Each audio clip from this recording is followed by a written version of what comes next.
বিশ্বের ইতিহাসে বিভিন্ন সময় অনেক দেশের সরকার প্রধানই নিজেদের শাসনকালে নানা কারণে দেশ ছেড়ে পালাতে বাধ্য হয়েছেন। তবে সাম্প্রতিক সময়ে স্বৈরাচার শাসকদের ক্ষমতাচ্যুতের ঘটনা ক্রমাগত বাড়ছেই। মাত্র 4 মাসের ব্যবধানে হয়েছে 2 স্বৈর শাসকের পতন। শ্রীলঙ্কা থেকে বাংলাদেশ আর বাংলাদেশ থেকে সিরিয়া।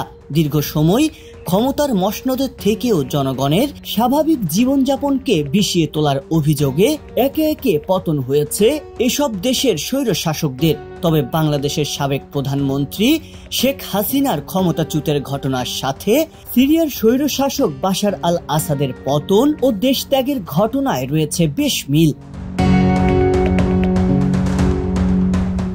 ছাত্র জনতার তীব্র গণবিক্ষোভের মুখে গত 5 আগস্ট দেশ ত্যাগ করেন সাবেক প্রধানমন্ত্রী ও আওয়ামী লীগ সভাপতি শেখ হাসিনা।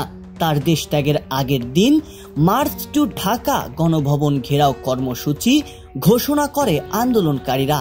ফলে সকাল থেকেই রাজধানী ঢাকা ও আশেপাশের সড়কগুলো লোকে লোকারণ্য হয়ে যায়। বেলা বাড়ার সাথে সাথে গণভবনের দিকে যাত্রা শুরু করলে খুব অল্প সময়ের ব্যবধানে তড়িঘড়ি করে দেশ ছাড়েন শেখ হাসিনা।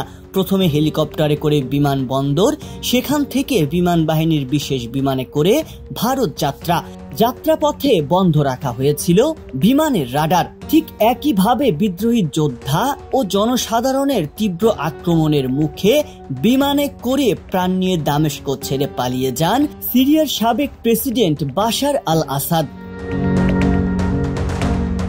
বাশার আল আসাদকে বহনকারী বিমান যাত্রা শুরুর কিছু সময় পরই রাডার বন্ধ করে দেয়। ফ্লাইটটি বিদ্রোহী শাসিত হোমসে পৌঁছানোর পর তা মানচিত্র থেকে অদৃশ্য হয়ে যায়।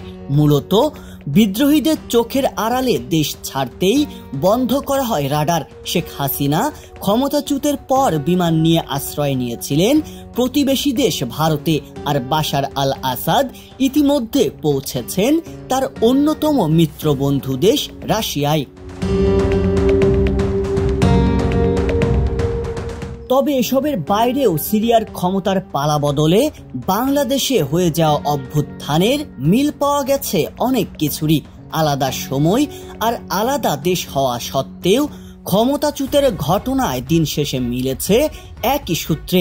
গণভবনে হামলার মতো সিরিয়ার প্রেসিডেন্ট বাশার আল আসাদের বাসভবনেও ব্যাপক হামলা ও ধ্বংসযজ্ঞ চালিয়েছে উত্তেজিত জনতা। সাবেক প্রধানমন্ত্রী শেখ হাসিনার পিতা শেখ মুজিবুর রহমানের ভাস্কর্যকে যেভাবে ভেঙে গুড়িয়ে দেওয়া হয়েছিল, ঠিক একইভাবে ভাঙা হয়েছে বাশার আল আসাদের পিতার ভাস্কর্য। এছাড়া সেনাবাহিনীর জনগণের উপর গুলি না চালানোর ঘটনাতেও রয়েছে বেশ সাদৃশ্যতা। যদিও বিভিন্ন গণমাধ্যমের দাবি সিরিয়ার সেনাবাহিনীর জনগণের সাথে একাত্মতা ঘোষণার পেছনে রয়েছে পশ্চিমা রাজনীতির ইন্ধন।